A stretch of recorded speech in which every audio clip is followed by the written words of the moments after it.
ओम नमः सिद्धेभ्यः। ओम नमः सिद्धेभ्यः। ओम नमः सिद्धेभ्यः। ओम नमः सिद्धेभ्यः। ओम नमः सिद्धेभ्यः। ओम नमः सिद्धेभ्यः। नमो अरिहन्ताणं नमो सिद्धाणं नमो आयरीयाणं नमो वज्रायाणं नमो लोये सत्वसाहूणम्। जेवढे त्रिकालवर्ती त्रैलोक्य पूज्य विश्वाराध्य पंच परमेष्ठी भगवान की जय। आदि ब्रह्मा आदि तीर्थंकर वृषभ देव श्री आदिनाथ भगवान की जय। द्वादशवे तीर्थंकर प्रथम बालयति मूल नायक विराजमान श्री वास्तु पूज्य भगवान की जय। विश्व वंदनीय भगवान महावीर स्वामी की जय। परम गुरु परम पिता परमात्मा 1008 श्री सीमंदर स्वामी भगवान की जय। 20वीं सदी के प्रथमाचार्य मुनिकुल पिता महाचार्य चक्रवर्ती आचार्य भगवंत श्री शांति सागर जी मुनि महाराज की जय। अभिष्ण ज्ञान उपयोगी आचार्य गुरुदेव श्री वसुनंदी जी मुनि महाराज की जय। रत्नत्रयधारी तपोधन श्रेष्ठ परम श्रद्धेय परम पूजनीय मम शिक्षा दीक्षा गुरु गणियारिका श्री सौम्यनंदनी माता जी की जय। अहिंसा प्रधान श्रीमद जैन धर्म की जय।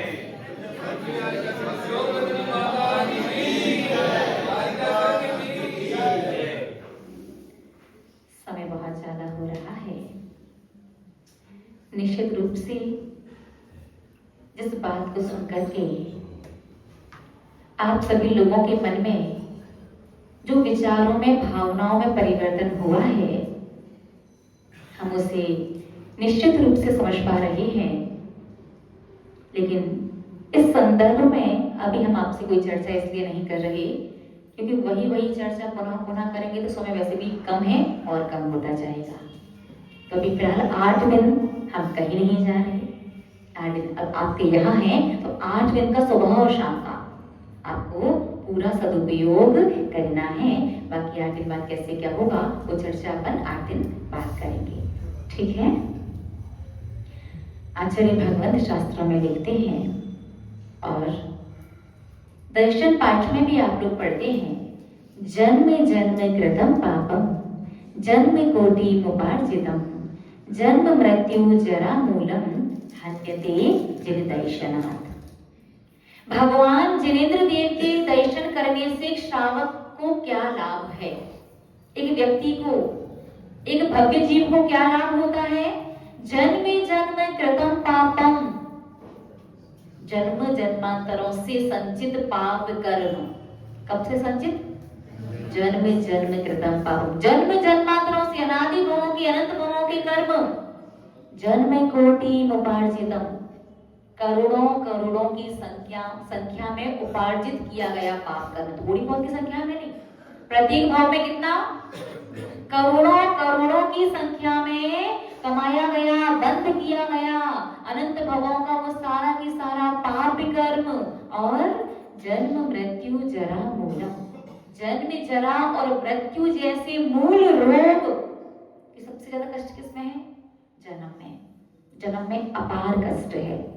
लेकिन प्रकृति की व्यवस्था इतनी अच्छी है कि जन्म का कष्ट किसी को याद नहीं रहता और जन्म के बाद यदि सबसे ज्यादा कष्ट किसी में है तो वो कष्ट मृत्यु में है। और इसकी प्रकृति की व्यवस्था यहाँ भी इतनी अच्छी है कि मृत्यु का कष्ट बताने के लिए कोई यहाँ पर जीवित नहीं रहता। जन्म का याद नहीं रहता और मृत्यु का बताने के लिए जीवित नहीं रहता। आप खुद कल्पना करो, खुद सोचो, आपको लगता है कि 1 सेकंड में एक्सीडेंट हुआ, व्यक्ति संसार से चला गया, ऐसे नहीं चाहता। आप सोचो, इस शरीर में ये आत्मा इतने वर्षों से रह रही है, जितनी आपकी आयु हो गई उतने वर्ष से आपकी आत्मा इस शरीर के रोम रोम में बसी हुई है। किसी व्यक्ति को सीमेंट में सेट कर दो, दीवार में सीमेंट से, फिर उसकी सबसे छोटी उंगली पकड़ करके, सबसे लिटिल फिंगर पकड़ करके उसे खींच खींच के उस सीमेंट में से बाहर निकालो, कितनी वेदना होगी? बहुत अपार वेदना होगी। उससे भी ज्यादा वेदना, क्योंकि इस पूरे शरीर के रोम रोम में अंग अंग में जगह जगह पर आत्मा के परमाणु प्रदेश बसे हुए हैं। जब जीव का मरण का समय आता है, मृत्यु का समय आता है, तो पूरे शरीर से आत्मा के प्रदेश जब खींचते हैं ना, जब आत्मा संकुचित होती है, जब प्राण निकलने वाले होते हैं ना, तो कल्पना करो बसे हुए परमाणु जब खींचेंगी तो कितनी वेदना होगी। अपार अपार वेदना है। ये सोचना बिल्कुल गलत धारणा है कि 1 सेकंड में एक्सीडेंट हुआ चला गया। जो जीवन के अंत के चाहे 4 सेकंड हो, 10 सेकंड हो, 20 सेकंड भी क्यों ना हो, उन 20 सेकंडों में भी ऐसी वेदना, ऐसी वेदना, ऐसी वेदना का अनुभव ये जीव मृत्यु के समय करता है कि संसारिक प्राणी का मरण फिर मातम बन जाता है। और साधु पूरे जीवन पर्यंत बस अच्छे से कैसे मरण करें, समाधि पूर्वक कैसे मरण हो, कि हमारा मरण महोत्सव बन जाए, इसकी साधना करती है। इसलिए साधु का मरण महोत्सव, समाधि महोत्सव, और श्रावक का संसारी प्राणी का मरण मातम की तरह मनाया जाता है। तो आपको मातम बनाना है या महोत्सव? महोत्सव बनाना है ना। जीवन भर अच्छे से धर्म करो। आचार्य भगवंत ने शास्त्रों में कहा, दर्शन पाठ में भी क्या कहा गया कि करोड़ों करोड़ों भवों से, अनंत भवों से, जन्म जन्मांतरों से संचित प्रत्येक भाव के करोड़ों करोड़ों पाप कर्म और जन्म जरा मृत्यु, इनमें सबसे ज्यादा कष्ट, सबसे ज्यादा तकलीफ है ये 3 बड़े रोग हन्यते जिन दर्शनात्, भगवान जिनेंद्र देव के दर्शन करने से ये नष्ट हो जाते हैं। तो यदि आप लोग जन्म जन्मांतरों से संचित समस्त अशुभ कर्म की निर्जना करके अपनी शुद्ध बुद्ध सुख की दशा को प्राप्त करना चाहते हैं, तो आपको सही से देव दर्शन की प्रक्रिया आना जरूरी है। तो वही अपन समझने का प्रयास कर रहे थे। कहां तक पहुंचे अपन? कहां तक पहुंचे? अभी गेट तक पहुंचे हैं। घर से भावना भा करके निकल चुके हैं। मंदिर के बाहर क्या किया? पैरों को, हाथों को अच्छे से धोया है। उसके बाद जब दहली के सम्मुख पहुंचे, गेट के पास पहुंचे, तो अपने दोनों हाथों को जोड़कर सिर को झुका करके जिन चैत्यालय की वंदना की है, जिन चैत्य को नमस्कार किया है, अब जिन मंदिर में अंदर प्रवेश कर रहे हैं, प्रवेश हुआ नहीं था ना कल? प्रवेश हो गया था? प्रवेश करना था। प्रश्न दिए थे हमने, जब प्रवेश करेंगे तो क्या बोलना है और क्यों बोलना है। तो जब जिन मंदिर में दहली के बाहर खड़े होकर के, गेट के पास खड़े होकर के जब आप नमस्कार करेंगे, फिर अंदर प्रवेश करते समय बोलेंगे ओम जय जय जय निश्चय निश्चय निश्चय।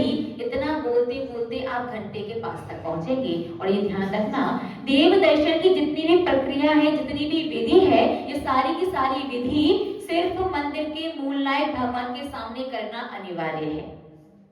ये पूरी विधि किनके सामने करना है? मंदिर के मूलनायक भगवान के सामने। अन्य वेदियों पर आप अपनी क्षमता और शक्ति के अनुसार सिर्फ हाथ जोड़ने हैं, सिर्फ द्रव्य चढ़ानी है, जैसा भी हो वैसा कर सकते हैं। आपके मन में प्रश्न आ सकता है कि मंदिर में जब प्रवेश कर रहे हैं तो घंटा कितनी बार कहां कहां बजाना है? तो घंटा भी याद रखना, बजाना तो 3 बार है और एक ही बार मूलनायक भगवान के दर्शन करने जा रहे हैं तब। अब आपको अन्य वेदियों पर जो घंटे लगे मिलते हैं, वो घंटे अभिषेक के लिए लगाए जाते हैं कि उस वेदी पर जब अभिषेक होगा तो बजाने कहाँ जाएंगे, तो वही टांग दिया छोटा सा घंटा, जब अभिषेक होगा तो यहीं पर इसको बजा सकें। तो अन्य वेदियों पर घंटा बजाना आवश्यक नहीं होता, और बार बार आप बजाएंगे तो डिस्टर्बेंस भी होता ना। तो जिन मंदिर में एक ही बार दर्शन की विधि में घंटा बजाया जाता है, अन्य वेदियों पर जो घंटे हैं उनका उपयोग मुख्यतया और वैसे भी सिर्फ अभिषेक के समय पर ही करना है। अन्य समय विचार विवेक से कार्य करना चाहिए। एक वेदी पर गए फिर घंटा बजाए, दूसरे पर गए फिर घंटा बजाए, जब पूजन वाला कहेगा तो घंटा ही बजा लो, हम पूजन बाद में करते, तो किसी को डिस्टर्ब नहीं करना है। बात समझ में आई? तो ओम जय जय जय, प्रश्न था 3 बार जय जय जय क्यों बोलना है? क्योंकि तीनों कालों में पंचपरमेष्ठी होते हैं। भूतकाल में भी पंचपरमेष्ठी हुए थे, वर्तमान में भी पंचपरमेष्ठी हो रहे हैं। भले ही साक्षात अरिहंत आज आपके भरत क्षेत्र में नहीं है, लेकिन विदेश क्षेत्र में है, और भविष्य काल में भी पंचपरमेष्ठी होंगे। ओम का अर्थ क्या है? पंचपरमेष्ठी। और मोक्ष सुख बिना परमेष्ठी बने ग्रस्त को पूरा अनंत सुख मिल सकता क्या? नहीं मिल सकता। अनंत सुख, संसार के समस्त दुखों से निवृत्ति कब होती है? जब परमेष्ठी का पद प्राप्त होता है। पहले आप साधु बनेंगे, साधु बनकर के दीक्षा लेकर के साधना करेंगे, फिर अरिहंत बन करके सिद्ध बन जाएंगे और त्रैकालिक फिर अनंत अनंत काल के लिए सुखी हो जाएंगे। बात समझ में आई? तो बिना पंच परमेष्ठी का पद प्राप्त किए संसारी प्राणी अनंत सुखी नहीं हो सकता। तो संसार के दुखों से छूटना है। आपको जैसे दवाई चाहिए तो दवाई वाले की दुकान पर जाते हो, वस्त्र चाहिए वस्त्र वाले की दुकान पर जाते हो, ऐसे जीवन में अनंत दुखों से छूटना है, अनंत सुख की प्राप्ति करनी है तो उनके पास जाना पड़ेगा जो अनंत दुख से रहित और अनंत सुख के स्वामी हैं। ऐसे कौन है? जिनेंद्र देव अरिहंत और सिद्ध। इसीलिए उनके दर्शन करने मंदिर में जाते हैं। तो बिना पंच परमेष्ठी का पद प्राप्त किए, पंच परमेष्ठी में साधु परमेष्ठी बन जाओ, फिर उपाध्याय और आचार्य नहीं भी बनोगे तो भी मोक्ष जा सकते हो। तो इसलिए पहले क्या बोला अपन ने? भूत भविष्य और वर्तमान त्रैकालिक संबंधी पंच परमेष्ठी भगवान जयवंत हो। जो भी श्रावक पूर्ण मनोयोग से, मनोयोग यानी मन भी वही हो, ऐसा नहीं कि रूटीन में ओम जय जय जय बोलते जा रहे हैं। मन सोच रहा था दूध गैस पर रखा था, गैस बंद की कि नहीं की। बात समझ में आई? एक रूटीन जब बन जाता है ना, हम बोल भी रहे हैं, क्रिया भी कर रहे हैं और मन कहीं और ही चल रहा होता है। आचार्य भगवंत ने शास्त्र में लिखा है कि जो श्रावक, जो व्यक्ति जिन मंदिर में प्रवेश करते समय ओम जय जय जय, मतलब ओम का अर्थ पंच परमेष्ठी भगवान जयवंत हो जयवंत हो जयवंत हो। पहली जयकार भूतकाल संबंधी, दूसरी जयकार वर्तमान काल संबंधी, तीसरी जयकार भविष्य काल संबंधी। जो श्रावक पूर्ण मनोयोग से 3 बार जय जय जय बोलता है वो श्रावक मुख्यतया यश कीर्ति नाम कर्म का व्रत करता है। कौन सा नाम कर्म? यश कीर्ति समझते ना? नाम चाहिए कि नहीं चाहिए? लोग आपको जाने टैग मिले, बड़ा धर्मात्मा, फिर संस्था में जाओ, सेठ जी आ गई आगे, जैसे आप जहां से निकलो तो 4 लोग आगे पीछे हो, पूरे विश्व में पूरी दुनिया में आपकी ख्याति हो, नाम हो। नेम और फेम चाहिए कि नहीं चाहिए? बोलिए ना, किसी नहीं चाहिए? जो यहाँ मना भी करे ना, क्योंकि मन में तो है, सभी को चाहिए। अपयश अकीर्ति किसी को भी भली नहीं लगती। तो यदि यश कीर्ति नाम कर्म का बंध और यश कीर्ति नाम कर्म का उदय चाहते हो तो हमेशा याद रखना, जिन मंदिर में प्रवेश करते समय दोनों हाथ जोड़कर, ऐसे नहीं कि पॉकेट में से चावल निकाल रहे हैं, यहाँ वहां देख रहे हैं, यहाँ पैर पहुंचते जा रहे हैं, कि पैर गीले थे ना, और वहां ओम जय जय जय बोलते जा रहे हैं।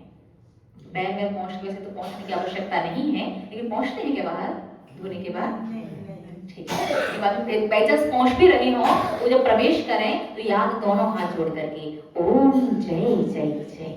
यश कीर्ति नाम कर्म को चाहिए तो, नहीं तो कम से कम जय जय जय से तो बोलना ही पड़ेगा, ताकि तीनों का संबंधी पंच परमेष्ठी जयवंत हो और आगे चल करके आपको भी अनंत सुख की प्राप्ति हो सके। बात समझ में आई? अब ओम जय जय जय के बाद निस्सही निस्सही निस्सही। निस्सही शब्द का अर्थ क्या है? बहुत से लोग कहते हैं निस्सही शब्द इसलिए बोल रहे हैं कि जो मंदिर में देवी देवता, देवगति के जो देवी देवता हैं, जो भगवान के दर्शन पूजन भक्ति वगैरह कर रहे हैं, वो हमें स्थान दें। तो क्या देवलोग एक बार में नहीं सुनते और 3 बार में सुन लेंगे, इसकी गारंटी क्या है?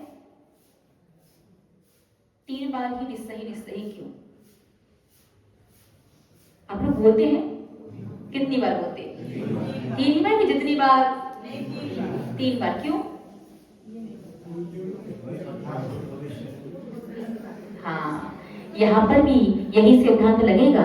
निस्सही शब्द का अर्थ होता है स्थान दें। क्या शब्द है? निस्सही। उसका अर्थ क्या है?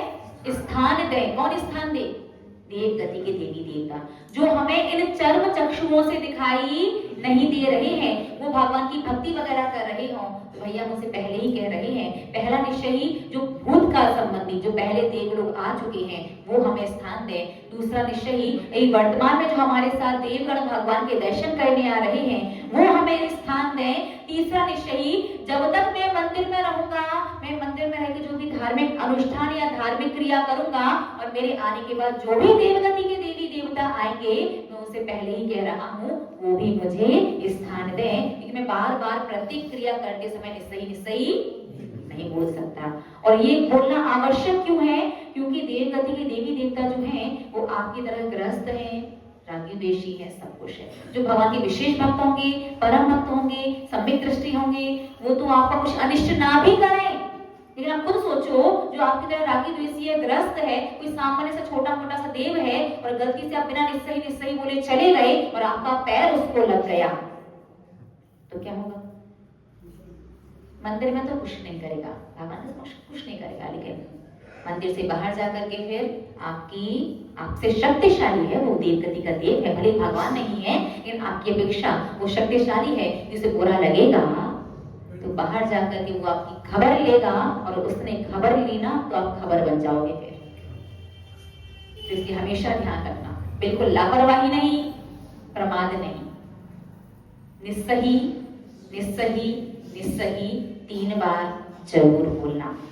और इतना बोलते बोलते कहाँ पहुंच जाना है? घंटे के पास। हमें याद है शायद 2 प्रश्नों में काफी दिन से पेंडिंग चल रहे हैं क्या? पहला प्रश्न ये था कि डेली भगवान के दर्शन क्यों करने चाहिए, और दूसरा प्रश्न ये था भगवान के दर्शन करने मंदिर ही क्यों जाना है ना? आप लोग भूल गए थे क्या ये प्रश्न? थोड़ा सा भूल गए, जो विषय सुना रहे वही सुन लो, वही समझ लो, है ना? बिना छूट के दर्शन की बोले तो विधि पूरी होने के बाद बताइए बिना छूट के किस प्रकार से आप जीवन पर्यंत का नियम पाल सकते हैं। इन दोनों प्रश्नों को फिर अपन कल ध्यान से, बाई चांस हम ना पूछ पाए या यदि हम भूल जाए तो आप याद करके आएंगे और हमें कॉन्फिडेंस अच्छा है ऐसे।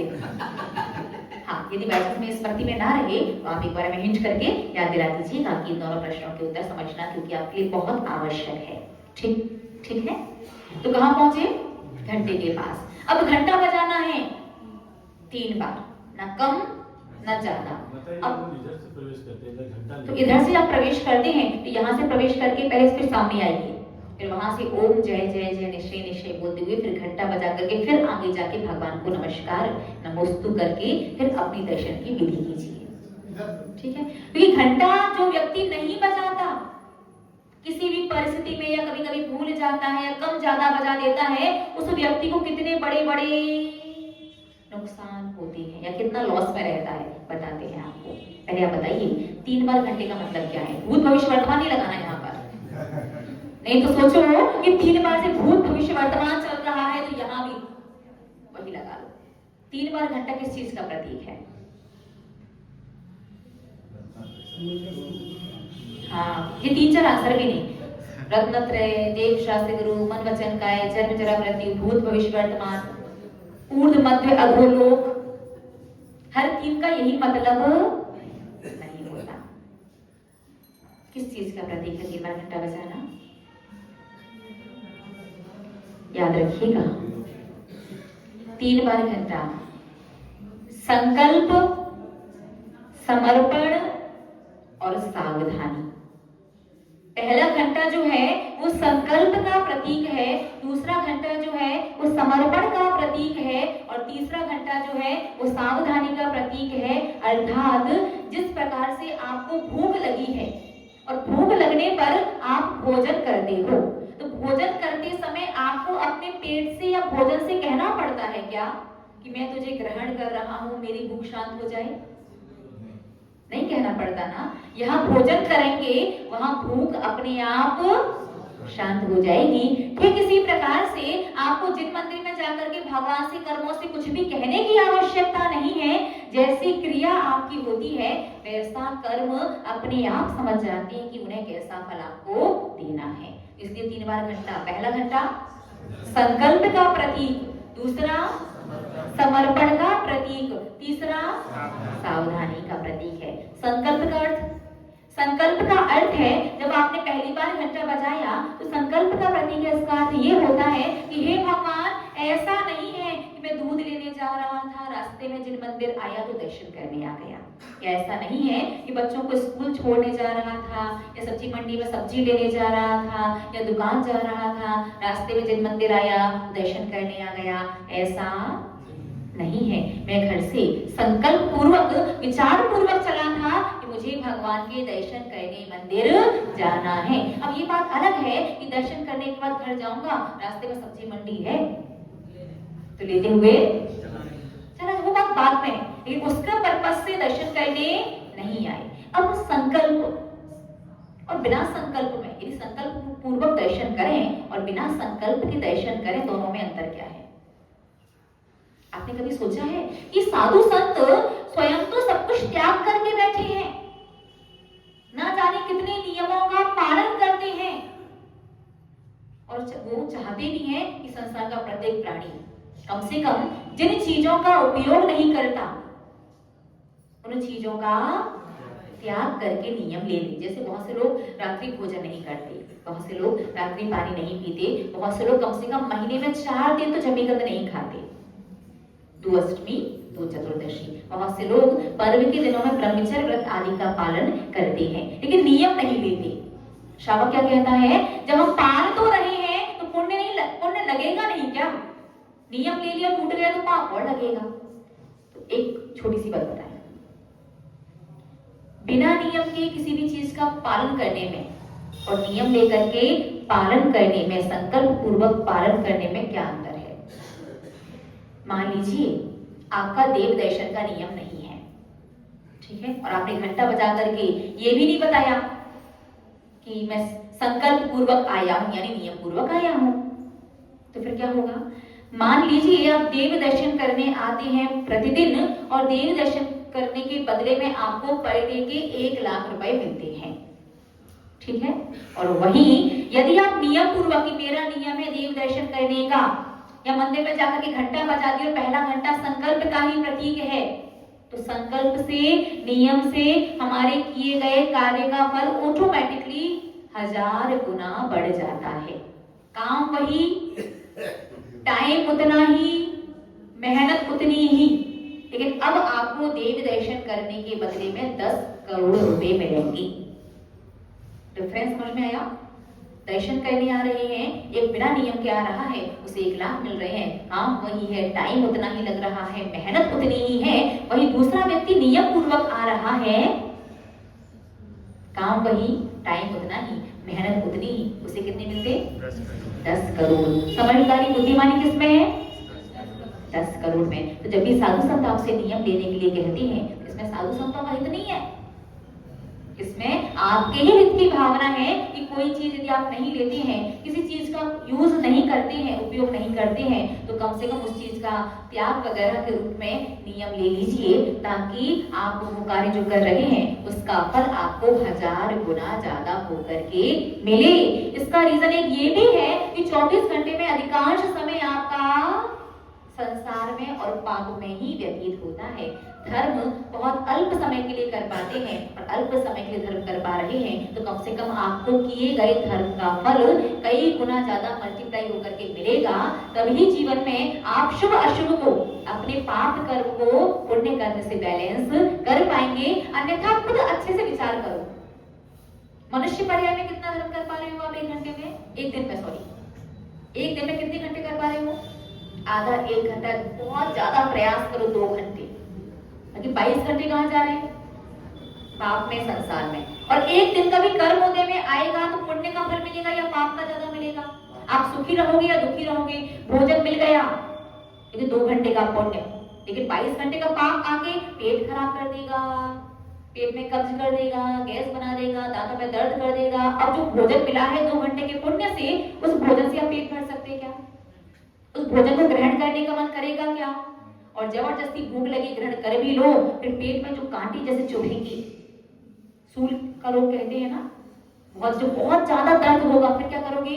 भगवान इससे अच्छा तो खाते नहीं, भूख ही तो लग रही थी, लेकिन ये एक्स्ट्रा तकलीफ तो नहीं होती। तो कल्पना करो, अगर एक दिन तो पुण्य एक साथ उदय में आए, एक दिन तो पूरा पाप एक साथ उदय में आए, तो सुख से ज्यादा दुख, आनंद से ज्यादा परेशानियां। तो हमारे आचार्य भगवंतों ने कितनी कृपा करके शास्त्र में लिखा है, हमारे जिनेन्द्र देव की दिव्य ध्वनि में आया है। इसी लोग ने इतना सरल मार्ग बताया है कि जो कार्य आप करते नहीं हैं, जो चीज आप ग्रहण नहीं करते, जिनका त्याग कर सकते हैं, उन सब का नियम ले लीजिए, ताकि आपका प्रत्येक धर्म 1000 गुना रूप में आपको फलित हो। बात समझ में आई? जैसे कल हमने परसों या कल ही जमीकंद की से बात आती है, जमीकंद की, और जमीकंद के नाम पर श्रावकों को लगता है आलू प्याज लहसुन। मुख्यतया। बाकी अदरक है, चुकंदर है, गाजर मूली है, ये सब चीज बात की बात है। श्रावक से कभी यदि जमीकंद का नाम ले दो ना तो सबसे पहले सभा में से बच्चे गायब होते हैं। फिर कौन गायब होगा? ईमानदारी पुरुष वर्ग। वो सोचेंगे बस कैसे भी करके भगवान आज बचा लो इस साधु के सानिध्य से, गले से दूरी बढ़ा देंगे, फिर आएंगे नहीं। और उसके बाद फिर लेडीज जो थोड़ी यंग है, जवानी में हो, नया नया सब कुछ चल रहा है, फिर वो सोचते हैं कि दृष्टि हमारे ऊपर नहीं पड़नी चाहिए बस। फिर वो थोड़ा सा अच्छा लाज वाज मार के थोड़ा नीचे से निगाह करके शालीनता से बैठ जाती है। तो बड़े बुजुर्ग के ऊपर दृष्टि जाए और वो तो खाते ही नहीं है 60-70 साल तक। ठीक है, तो जमीकंद का जब भी नाम आता है श्रावक के मन में सबसे पहले डर बैठ जाता है। जबकि हमारे आचार्य भगवान कहते हैं डरने की आवश्यकता क्या है? 350 प्रकार के जमीकंद होते हैं, 350। ठीक है, एक सुई की नोक कितनी बड़ी? एक पेन की डॉट से भी छोटी होती है। एक सुई की नोक बराबर जमीकंद में कोई भी जमीकंद हो, एक सुई की नोक बराबर जमीकंद में इतने जीव हैं, अगर वो कबूतर का रूप ले लें, कबूतर समझते हैं ना, लिसन, कबूतर का रूप ले लें तो 1000 भारत देश भर जाए। भारत देश कितना बड़ा है? समझते होंगे ना कितना बड़ा है? ऐसे कितने भारत भर जाए? 1000 भारत देश। कितने जमीकंद से? एक सुई की नोक बराबर जमीकंद से। तो कम से कम एक बार में कितना जमीकंद ग्रहण करते हैं आप? अदरक वगैरह भी चाय में ले रही हो तो कम से कम इतना तो लोगे ना अदरक। इतने में कितने सुई की नोक, कितने जीव? और फिर आलू यदि हो तो फिर कल्पना कर सकते हैं कितना सारा। ये तो हुई एक बात। दूसरी बात, 250-300 जो देश हैं कुल मिलाकर के टोटल, इन सभी देशों में जितना भी जमीकंद पैदा हो रहा है, एक खेत बता सकते कितना जमीकंद पैदा होता है?